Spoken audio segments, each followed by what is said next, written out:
हमें हमारी हीरोइन उसकी दोस्त का खत दिखाया जाता है जहाँ पे उसने लिखा था, मेरी दोस्त रिशेल जो कि आजकल बहुत ज़्यादा चेंज हो गई है। ऐसा लगता है कि तुम्हारे कंधों से बोझ उतर गया हो और तुमने अगर अपना डिसीजन बना ही लिया है तो फिर मैं उसकी रिस्पेक्ट करूंगी और तुम्हें सपोर्ट करूंगी। और अभी के लिए तुमने मैरिज टॉक के बारे में मना कर दिया है, लेकिन ऐसे भी डेफिनेट ना हो, क्या पता फ्यूचर में क्या हो जाए। और इसके अलावा तुमने जो बात कही थी ना, मैंने उस रिक्वेस्ट को ढूंढा और ऐसा लगता है कि रोबी को भी इस बारे में पता है। और रोबी वो मैग का हस्बैंड था, उसकी दोस्त का हस्बैंड। और उसने अपने लेटर में लिखा था, मेरे हस्बैंड ने मुझे बताया कि वो लोग तो बड़े हारमोनियस फैमिली थे और मिसिस ओटिस वो तो अपनी जवानी के दिनों में शादी से पहले प्रीमा डोना थी। उनकी आवाज तो बहुत ज्यादा अच्छी थी जिनकी वजह से उनके सॉन्ग्स हर कोई सुनता था। और लॉर्ड ओटिस वो पहली नजर में उनसे प्यार कर बैठे, लेकिन उन्होंने मिसिस ओटिस को बहुत ज्यादा परसुए किया और किसी को नहीं लगता था कि ये शादी हो पाएगी। लेकिन मिसिस ओटिस ने उस प्रपोजल को एक्सेप्ट कर लिया और फाइनली उनकी शादी हो गई। आई गेस प्रीमा डोना उनको भी लॉर्ड ओटिस से प्यार हो गया था। और इसके अलावा रोबी ने मुझे बताया कि जब वो छोटा था ना तब उन लोगों की शादी हुई थी और उसने उस शादी को अटेंड भी किया था, क्योंकि ओटिस और चेस्टर वो बहुत लंबे अरसे से बिजनेस कर रहे थे। लेकिन पता नहीं क्यों अचानक से 6 साल पहले कुछ ऐसा हुआ जिसकी वजह से उन्होंने सोशल एक्टिविटीज करना बंद कर दी। और ऐसा लगता था कि कुछ दिनों बाद ये ठीक हो जाएगा, लेकिन 6 सालों से बार्टन के दरवाजे किसी और के लिए खुले ही नहीं हैं और वो लेटर्स जो बाहर भेज जाते थे ना वो भी तकरीबन उन्होंने बंद कर दिए हैं। और ऐसा लगता है कि वो लोग हाई सोसाइटी से बिल्कुल गायब हो गए हैं और यहाँ तक के मेंशन को भी सील कर दिया गया। लॉर्ड ओटिस उन्होंने कुछ अरसा सोशल एक्टिविटीज को जारी रखा, लेकिन 1 साल के अंदर अंदर उन्होंने भी अपने आप को छुपा लिया। इसी वजह से हाई सोसाइटी में हर किसी को लगता है कि उन्होंने अपने आप को अपने मेंशन में बंद कर लिया है, लेकिन मुझे लगता है वो अपने मेंशन में भी नहीं है। और बाय एनी चांस अगर तुम्हें कोई और इन्फॉर्मेशन चाहिए हो ना रिशेल तो मुझसे पूछ लेना, क्योंकि कैपिटल की हाई सोसाइटी तुम्हारे बगैर बहुत ज्यादा बोरिंग हो गई है, इसीलिए मैं इसको इंटरेस्टिंग बनाना चाहती हूँ। और मैं सोच रही थी कि क्या मैं एक डिटेक्टिव बनने के लिए सूटेड नहीं हूँ। तो उसने आगे लिखा था, सिंसियरली मुझे लगता है अगर मैं रोबी से शादी ना कर चुकी होती तो मैं डिटेक्टिव ही बनती, मार्गरेट चेस्टर। और उसके अलावा आगे लिखा था, मैं तो भूल ही गई, मैंने तुम्हें चीयर करने के लिए अपने हाथों से मरमलेट बनाया है जो कि एक जार में भेजा है, और प्लीज इसको अपने उस यंग मास्टर ओटिस और अपने प्राइवेट ट्यूटर के साथ शेयर करना, मे बी कुछ अच्छा हो जाए।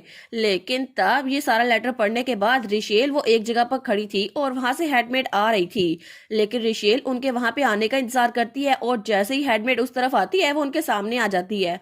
वो कहती है, हेलो जोसफिन, और तब वो स्माइल करते हुए कहती है, गुड आफ्टरनून। तो जोसफिन भी कहती है, मिस हावर्ड गुड आफ्टरनून, लेकिन तब वो जाने लगती है, वो कहती है मैं चलती हूँ। तो हमारी हीरोइन फिर से उसके सामने आ गई थी।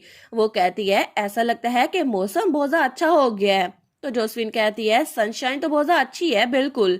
तो हमारी हीरोइन कहती है, इससे मुझे याद आया, मुझे लगता है कि मेरे कमरे में क्लीनिंग के लिए जो मेड आती है ना वो बदल चुकी है। तो वो हेडमेड वो कुछ नहीं बोलती। तो हमारी हीरोइन कहती है, मुझे लगता है कि जो पहले मेड आती थी ना वो बहुत ज्यादा अच्छी थी, मेरी उससे दोस्ती हो गई थी। तो क्या आप मुझे बताएंगी कि उसने रिजाइन कब कर दिया, क्या पता वो यहीं पर हो।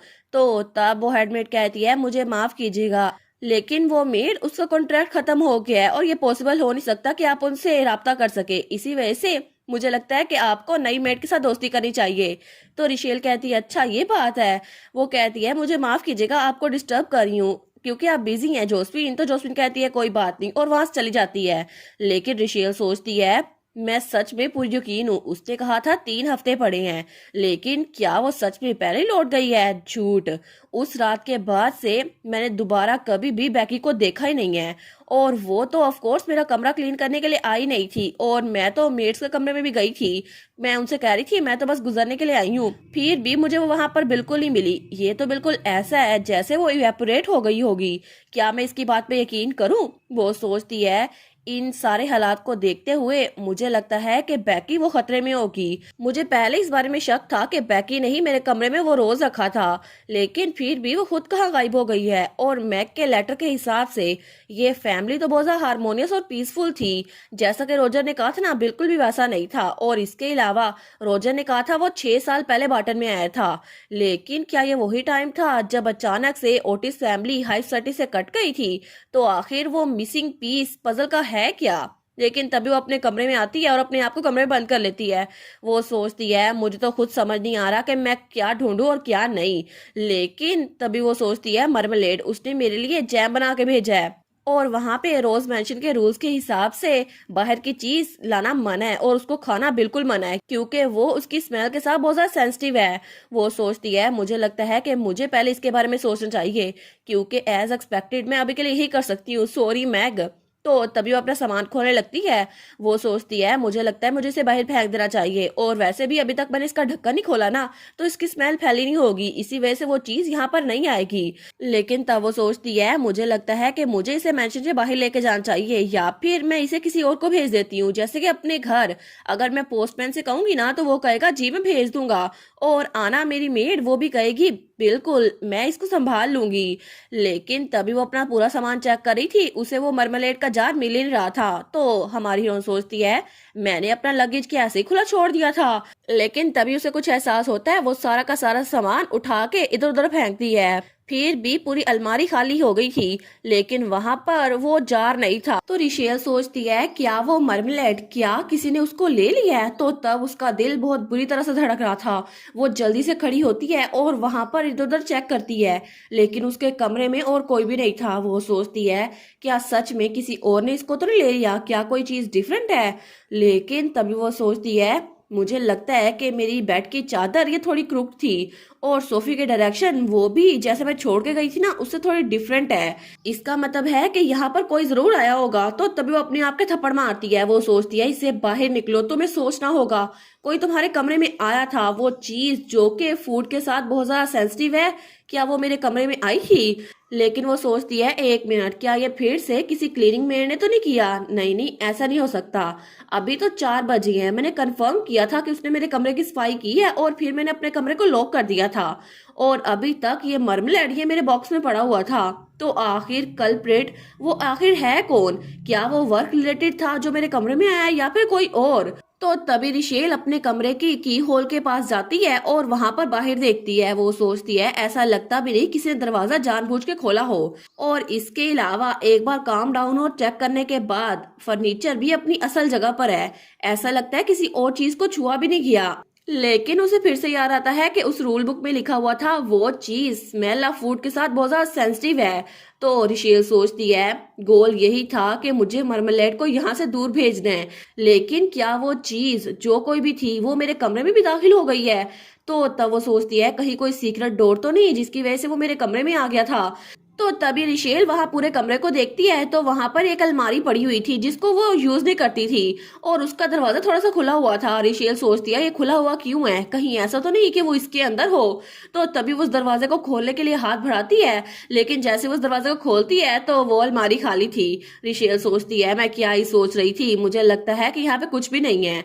तो तब जब वो सामने देखती है तो उस अलमारी में वहां पर थोड़ा सा क्रैक था। तो रिशेल सोचती है क्या क्या ये बोर्ड ये थोड़ा सा हिला हुआ नहीं है। लेकिन जब वो उसको पीछे करती है तो वो और जरा खुल रहा था, और उस बोर्ड के पीछे एक और दरवाजा था। तो रिशेल सोचती है एक और दरवाजा, मुझे लगता है बिल्डिंग के स्ट्रक्चर के हिसाब से ये वाला रूम ये तो बच्चों का रूम होगा। तो तभी उसे कुछ एहसास होता है। वो सोचती है नहीं इसका मतलब है बच्चों ने वो लिया है। तो वो जल्दी से वो दरवाजा खोलती है और वो बच्चों का कमरा था। रिशेल सोचती है जैसा कि मुझे लगा था ये बच्चों का ही कमरा है, ये उनके कपड़े हैं, लेकिन बच्चे यहाँ पर नहीं है। और तब वो उस कमरे से बाहर भागती है। वो सोचती है मुझे बच्चों को ढूंढना होगा, कहीं बच्चे मुश्किल में ना हो। और जब वो सीढ़ियों से भाग रही थी ना तो वहां पे बाकी मेड्स भी थी। वो कहती हैं hello hello hello miss Howard, लेकिन रिशेल उनकी बात का जवाब नहीं देती। वो सोचती है मुझे लगता है कि बच्चे यहीं पर थे, यहीं पर खेल रहे थे, लेकिन अब वो कहाँ पर गए, शायद वो किसी और जगह पर गए हों। लेकिन तभी वो सोचती है कहीं बच्चे किचन में तो नहीं गए। नहीं नहीं हमेशा वो मुझे कह रहे थे किचन में जाओ, वो खुद नहीं जाते थे। और उसे याद आता है कि कुछ दिन पहले जब वो लोग खाना खा रहे थे ना तो नीरू ने कहा था मम्मा को फ्रूट बड़े पसंद है, कोई ऐसी चीज जो स्वीट भी हो और सोर भी, मम्मा को अच्छी लगती है। तो वो सोचती है क्या पता बच्चे ये लेडी ओटिस के पास लेके जा रहे हों। तो तभी वो ऊपर खिड़की देखती है जहां पे मिसेस ओटिस का कमरा था। तो तब वहां पर दूसरी तरफ बच्चे उनके पास ही वो जार था। तो नीरू कहता है हम इसको स्मेल करके ना देख ले, और तभी वो उसका ढक्कन खोल देता है। तो पैनी कहती है ये तो बड़ा यमी टेस्ट कर रहा है हाँ ना, हम इसको चख के देखें। लेकिन तभी उनके पीछे हमारी हीरोइन आ गई थी जिसने उन दोनों को ढूंढ लिया था। वो जल्दी से उनको पकड़ लेती है, वो कहती है पैनी नीरू। तो वो दोनों डर जाते हैं, वो कहते हैं देखो विच फिर से आ गई। तो पैनी कहती है हमने गलत किया, बस हमें खाना मत। नीरू भी कहता है हमें खाना मत। तो रिशेल उसका ढक्कन बंद कर देती है, वो कहती है तुम्हारी टीचर इस वक्त बड़े गुस्से में है। मैंने तुम्हें कहा था ना कि मेरी चीजों को हाथ ना लगाया करो, तो तुम लोगों ने ऐसा क्यों किया। तो वो लोग कहते हैं मम्मा को ये पसंद है ना, इसी वजह से हम ये उनके लिए लेकर जा रहे थे। तो पैनी भी कहती है पैनी बस चाहती थी कि मम्मा के लिए ये ले जाए, इसी वजह से। तो हमारी हीरोइन सोचती है देखो सही ये कितने उदास लग रहे हैं। लेकिन मिसिस ओटिस को देखकर लगता है उन्हें खाने की कोई फिक्र नहीं है, वो तो अक्सर अपने खाने को इग्नोर कर देती हैं। शायद यही वजह होगी कि वो बाहर का खाना खाती नहीं है, इसी वजह से। और बच्चे बस यही चाहते थे वो अपनी मॉम के करीब हो जाएं। तो हमारी हीरोइन कहती है मैं समझ सकती हूँ तुम लोग क्या चाहते थे, लेकिन तुम लोगों ने आज जो किया है ना वो बिल्कुल गलत था।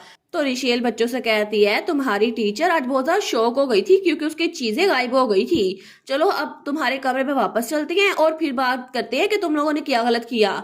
लेकिन तभी वो बच्चे बिल्कुल खामोश हो गए थे और बहुत ज्यादा डरे हुए थे। तो रिशेल कहती है पैनी नीरू क्या हुआ है। लेकिन तभी उसे एहसास होता है जैसे उसके पीछे कोई और भी था। तो तभी बच्चे वो भी डर के हमारी रिशेल के पीछे देखते हैं और वहां पे कोई चीज खड़ी हुई थी जो कि बहुत ज्यादा बड़ी लग रही थी। तो तभी रिशेल वो भी डरते डरते जब पीछे देखती है ना, वो सोचती है मैंने इसको पहली बार देखा लेकिन मैं इसको पहचान गई। इसके कपड़े ये तो हेड शेफ वाले हैं। इसका मतलब है क्या ये वही चीज है जिसके बारे में रूल्स में जिक्र किया गया था, वही चीज जो फूड की सेंट के साथ बहुत जरा सेंसिटिव है। और वो चीज तो बहुत जरा अजीब लग रही थी। तो तब हमारी हीरो सोचती है क्या आज आज मैं मरने वाली हूँ। लेकिन तभी वो बच्चे वो भी डर के मारे रिशेल के पीछे आ जाते हैं, वो कहते हैं टीचर। तो रिशेल सोचती है रिशेल हावर्ड जरा अपने डर को काबू में रखो, तुम्हें इस वक्त बच्चों को प्रोटेक्ट करना होगा, कम से कम मैं बच्चों को तो बचाऊं। तो तभी उसका हाथ जब साइड पे होता है ना तो वो हेड शेफ वो जो भी चीज थी तो उसका सर भी साइड पे हो जाता है। हमारी हीरोइन सोचती है ये चीज ये हमें इंटरेस्टेड नहीं है, ये इस चीज में इंटरेस्टेड है, ये जो खाने की चीज मरमलेट मेरे हाथ में पकड़ा हुआ है। तो तभी वो उसको ऊपर उठाती है तो हेड शेफ भी अपना हाथ ऊपर उठाता है और वो तो कोई इंसान लग ही नहीं रहा था। हमारी हीरोइन सोचती है मे बी मुझे यही अपॉर्चुनिटी इस्तेमाल करनी चाहिए ताकि बच्चे यहाँ से भाग जाएं। वो कहती है पैनी नीरू। तो बच्चे कहते हैं जी टीचर। तो हमारी हीरोइन कहती है जब टीचर तुम लोग को सिग्नल दे तो अपने कमरे में भाग जाना और मेरे बारे में फिक्र मत करो, तुम लोग को बस भागना होगा। तो बच्चे डरते हुए कहते हैं टीचर। तो हमारी हीरोइन सोचती है मैं इसको जितनी दूर हो सके उतनी दूर फेंकूंगी ताकि ये हेड शेफ इस मरमलेट के पीछे चला जाए और जब बच्चे भाग गए ना तो उनके बाद मैं भी भाग जाऊंगी। तो तभी पीछे से कोई कहता है तुम यहाँ पर क्या कर रही हो, और वहां पर एलन ओटिस खड़ा था। हमारी हीरोइन कहती है यंग मास्टर ओटिस। तो तभी एलन जब उन बच्चों को देखता है और हमारी हीरोइन को देखता है और उसके सामने हेड शेफ खड़ा था तो तब वो हमारी हीरोइन की तरफ बढ़ रहा था। हमारी हीरोइन कहती है क्या, तो वो उसकी तरफ बढ़ रहा था तो हमारी हीरोइन वो उसको हैरान होकर देखी जा रही थी। तो तभी एलन ओटिस उसके हाथ से वो मरमलेट का जार ले लेता है, वो कहता है इसे मुझे दो। तो रिशेल कहती है क्या लेकिन ये। तो तब वो हेड शेफ के सामने जाकर खड़ा हो गया था, वो कहता है अभी के अभी अपने कमरे में लौट जाओ। तो रिशेल कहती है यंग मास्टर ओटिस प्लीज वो जार मुझे वापस कर दे, ये बहुत ज्यादा डेंजरस है। और तभी वो हेड शेफ वो भी घुर्राता है और तब उसकी शक्ल और जरा भद्दी हो रही थी, वो और जरा बदल रही थी।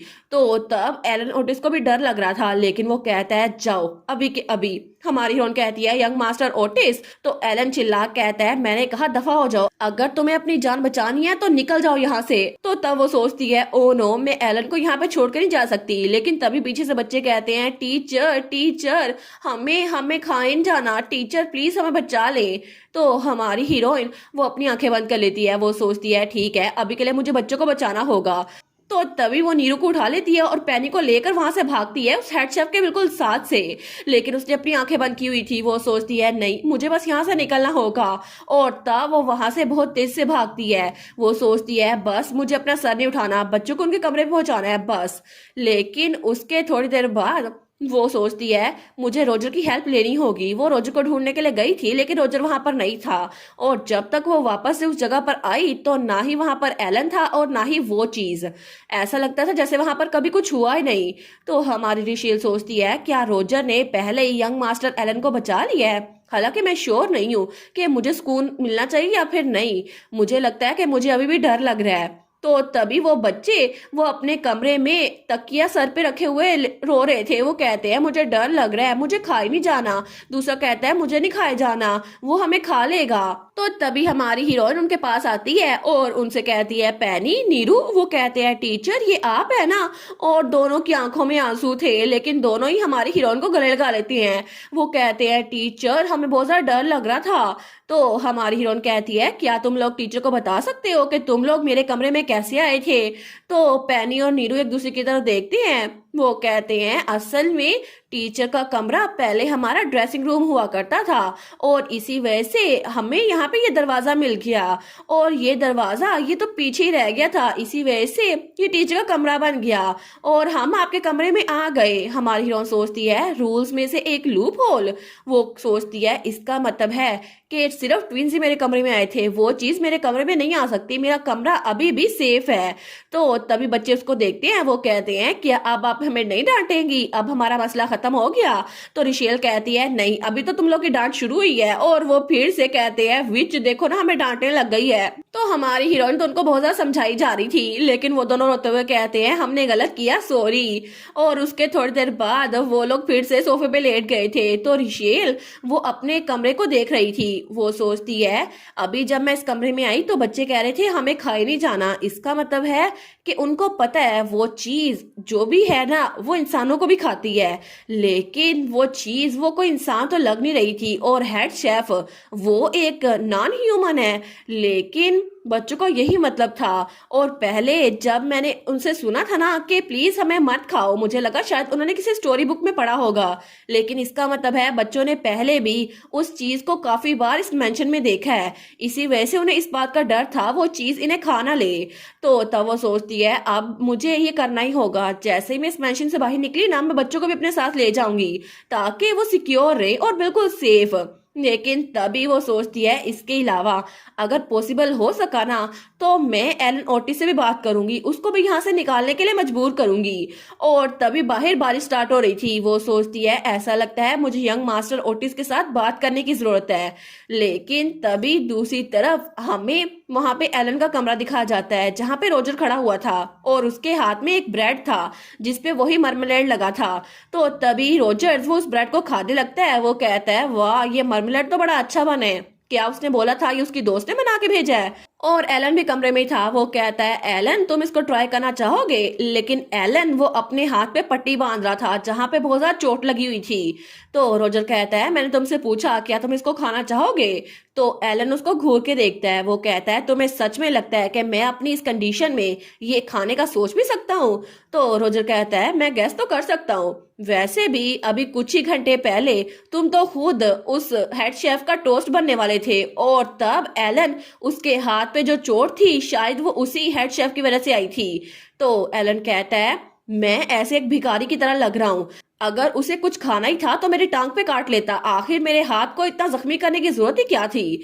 तो रोजर कहता है सच में तुम्हें अपने आप को भिखारी कहने की जरूरत ही क्या है, तुम तो अपने इम्प्रेसिव एंसेस्टर की इंसल्ट कर रहे हो क्योंकि उनकी वजह से तुम्हें कभी भी भिखारियों वाली लाइफ गुजारने का मौका नहीं मिला। लेकिन फिर भी मुझे ये बताओ तुमने इंटरफियर क्यों किया। पहले तो तुम बस बेहोश होने वाले थे जब वो हेड शेफ तुम्हें खाने ही वाला था। तो एलन कहता है फिर भी तुमने मुझे उस कमरे के कोने में अबंडन छोड़ दिया।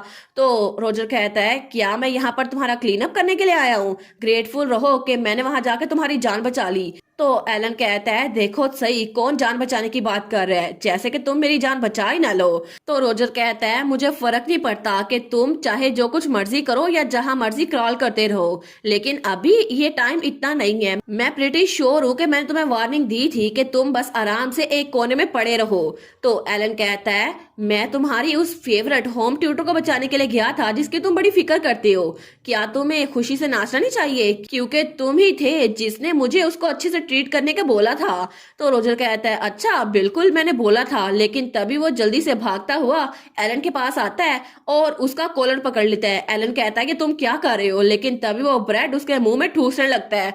तो एलन, उसको तो बड़ी खांसी आ रही थी, लेकिन रोजर कहता है, एलन तुम तो बहुत ही ज्यादा क्यूट हो, अपने फादर से भी ज्यादा क्यूट।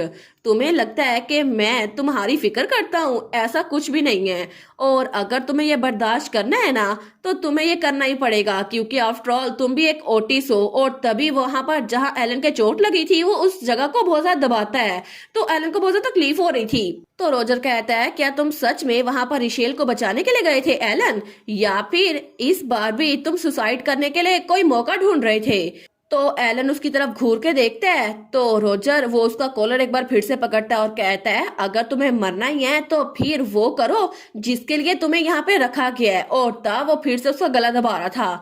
वो कहता है, तुम्हारे लिए बस एक ही काम है इस जगह पर, अगर तुमने मेरे लिए फिर से परेशानी खड़ी की तो फिर मैं पूरी कोशिश करूंगा कि तुम दोबारा से अपने बेड से कभी उठ ना पाओ अपनी पूरी जिंदगी। तो तब रोजर तो बार बार एलन का गला दबा रहा था। तो एलन इस सब के बावजूद भी रोजर से कह रहा था, कभी नहीं, मैं दोबारा कभी भी तुम्हें ऐसा किसी के साथ बिहेव करने नहीं दूंगा। और तुम क्या चाहते हो कि तुम मेरे बच्चों के साथ भी वैसा बिहेव करो जैसे तुमने मेरे साथ किया है? हम तुम्हारे खिलौने नहीं है। तो रोजर वो उसका गला छोड़ता है और तब उसका चेहरा पकड़ता है। वो कहता है, सच में? तो फिर चलो कोशिश कर लो, ट्राई करके देख लो, क्योंकि जितना तुम स्ट्रगल करोगे ना, आखिर में तुम उतना ही नाउमीद होगे और मुझे उसमें इतना ही मजा आएगा। ये तो मेरे लिए बहुत ज्यादा इंटरटेनिंग होगा, एलन ओटिस।